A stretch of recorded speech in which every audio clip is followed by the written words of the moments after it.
સુરતના સચિનમાં 14 વર્ષની કિશોરી સાથે દુષ્કર્મની ઘટના બની છે. 16 વર્ષના કિશોરે પ્રેમજાળમાં ફસાવી દુષ્કર્મ આચર્યું હતું. હાલ પોલીસે સમગ્ર મામલે તપાસ શરૂ કરી છે. સુરતના સચિન વિસ્તારમાંથી સગીરાની સુરક્ષા પર સવાલ ઉઠાવતી શરમજનક ઘટના પ્રકાશમાં આવી છે. મધ્યપ્રદેશથી ભાગીને સુરતમાં છેલ્લા 1.5 મહિનાથી આશ્રય લઈ રહેલી 14 વર્ષની કિશોરી પ્રેમજાળમાં ફસાઈ જતા તેની સાથે કિશોરે દુષ્કર્મ આચર્યું હોવાનો કિસ્સો સામે આવ્યો છે. 16 વર્ષના કિશોરે માસૂમ કિશોરીને પોતાની ચુંગાલમાં ફસાવી 2 દિવસમાં 3 વખત શારીરિક દુષ્કર્મ આચર્યું હતું. પોતાના આંગણેથી ગુમ દીકરી પર આ અત્યાચાર અંગે પિતાની ફરિયાદના આધારે સચિન પોલીસે BNS અને પોક્સો એક્ટ હેઠળ ગુનો નોંધી ફરાર કિશોરની શોધખોળ હાથ ધરી છે. આજ તારીખ 25/7/2026ના રોજ સચિન પોલીસ સ્ટેશનમાં એક માઇનોર દીકરી જે છે એની ઉંમર 14 વર્ષ 7 મહિનાની ઉંમર છે એના ઉપર બળાત્કાર બાબતે એક ગુનો દાખલ થયેલો છે.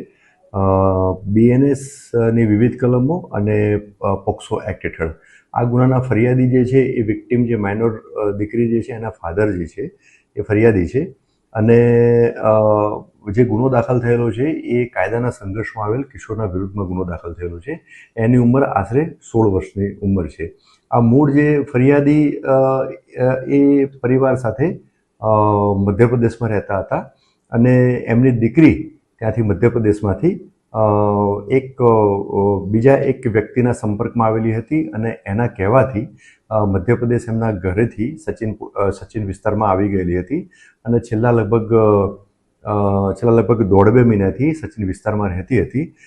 ત્યારે એનો સંપર્ક આ ગુનામાં જે કાયદાના સંઘર્ષમાં આવેલ કિશોર છે એના સાથે થયેલો હતો અને આ કાયદાના સંઘર્ષમાં આવેલ કિશોરે તારીખ 15/7/2026 અને 16/7/2026 એમ 2 દિવસે આ જે વિક્ટિમ જે છે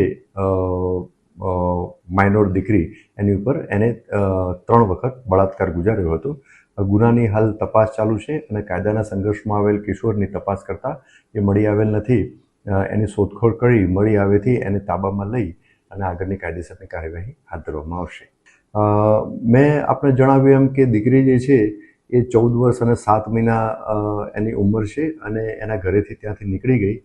તે અનુસંધાને મધ્યપ્રદેશના જે લોકલ પોલીસ સ્ટેશનમાં એક કિડનેપિંગનો ગુનો પણ એ દાખલ થયેલ છે. Bureau report S24 news Surat.